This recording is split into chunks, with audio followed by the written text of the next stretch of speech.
What's up, everyone? Welcome to the Power Play with CJ focusing on the Buffalo Sabres, essentially turning the team over to Jack Eichel. I don't know if that's the best way to word it, but not only is he now the captain of the Sabres, he is now a very, very, very rich man. He signed an 8-year, $10 million a year contract worth $80 million total. Did the math, so you guys didn't have to. But yeah, I think you look at Eichel and what he means to the Sabres team, and he has been such an elite young player since entered the league 2 years ago. Being the number 2 pick in the draft, after lighting up Boston University, after lighting it up with the U.S. National Team Development Program in Ann Arbor for 2 years. I mean, he is just one of the truly, most gifted American players we've seen come up in a long time, and probably since Kane. I mean, I throw Goudreau, a couple of other guys in the mix, but I mean, you look at what he is at age 20, and he won't be 21 until October 28th. By the way, him and I, both Massachusetts guys, both have birthdays on October 28th. He's a lot richer and a lot more talented. No shame in the game in that regard. But you look at how bad Buffalo was without him last year, and they've still, finished in last place. But I think if he's healthy for the duration of the season, they will be a lot more competitive. And I think he's going to be a guy that finishes in the top 10 in the NHL scoring this year. I mean, Jack Eichel having 85 points, I think, is reasonable. I mean, he had 57 points in 61 games. He's made improvements over the summer. He's on spit and chicklets with Boston. He talked about, the things he's doing to get better and to work on his game and, completely widen out his repertoire. And, I think he's going to fit in very, very well as that elite young American center. I'm excited to watch.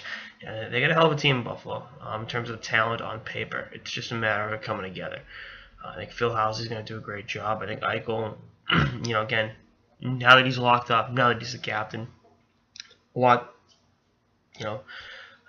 more things can fall into place. And, if Kyle Pozo is back healthy and Ryan O'Reilly, the other thing with Ryan O'Reilly is, not to get too sidetracked, but Eichel on the podcast with Rear Admiral and Ryan Whitney from Postal talked about the importance of O'Reilly in that lineup and how he is kind of Bergeron light and doesn't get the credit he deserves for how good he is defensively, how important he is defensively, and the fact that he's still a 50 to 60 point a year offensive guy.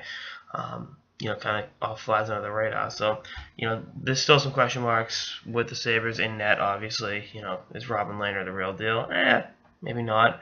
And likewise on defense, we'll see what happens with some of the other young guys they have. Can Ristolainen and other guys take those next steps forward?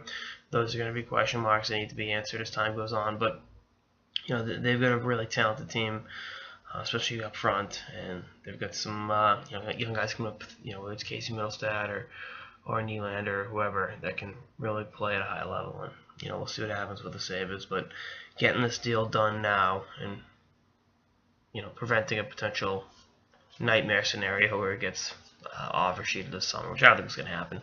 Teams are really good at retaining their young players, except for the Boston Bruins.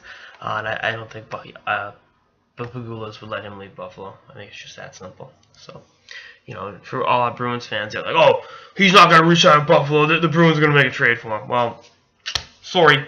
So, again, pretty cool to see that Jack Eichel is a very, very rich man and that BU's alumni both